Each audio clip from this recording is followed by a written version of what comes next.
কেতুর নক্ষত্রে বুধ, 6 রাশির ভাগ্যে বড় পরিবর্তন, তুলা, বৃশ্চিক, ধনু, মকর, কুম্ভ ও মীন।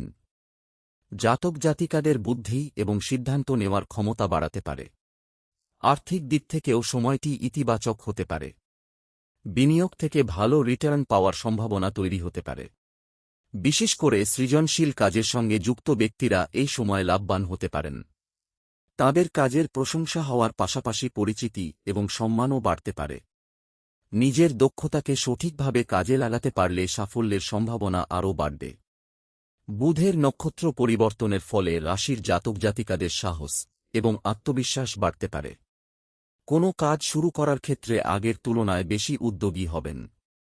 নিজের বক্তব্য স্পষ্টভাবে তুলে ধরতে পারবেন। যোগাযোগ, মার্কেটিং, বিক্রয় বা লেখালেখির সঙ্গে যুক্ত ব্যক্তিদের জন্য সময়টি বিশেষ ভালো হতে পারে।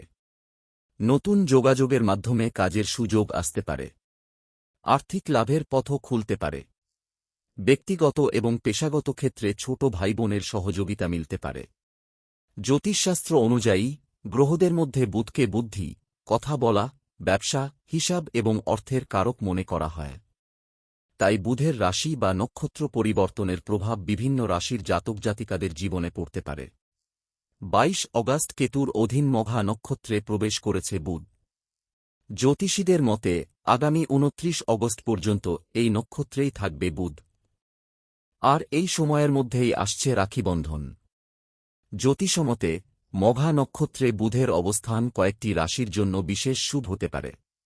বিশেষ করে চাকরি, ব্যবসা, অর্থ এবং কর্মজীবনে সাফল্যের যোগ তৈরি হতে পারে 4 রাশির। আটকে থাকা কাজ এগিয়ে যাওয়ার পাশাপাশি নতুন আয়ের পথও খুলতে পারে। দেখে নেওয়া যাক কোন 4 রাশির জন্য এই সময়টি ভালো কাটতে পারে। জাতক জাতিকাদের জন্য এই সময়টি অর্থের দিক থেকে বেশ গুরুত্বপূর্ণ হতে পারে। আয়ের নতুন উৎস তৈরি হওয়ার সম্ভাবনা রয়েছে। দীর্ঘদিন ধরে কোনো টাকা আটকে থাকলে তা ফেরত পাওয়ার পথও খুলতে পারে।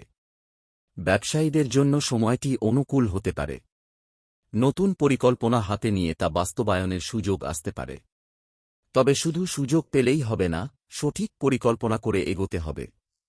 হিসাব করে সিদ্ধান্ত নিতে পারলে আর্থিক পরিস্থিতির উন্নতি হতে পারে।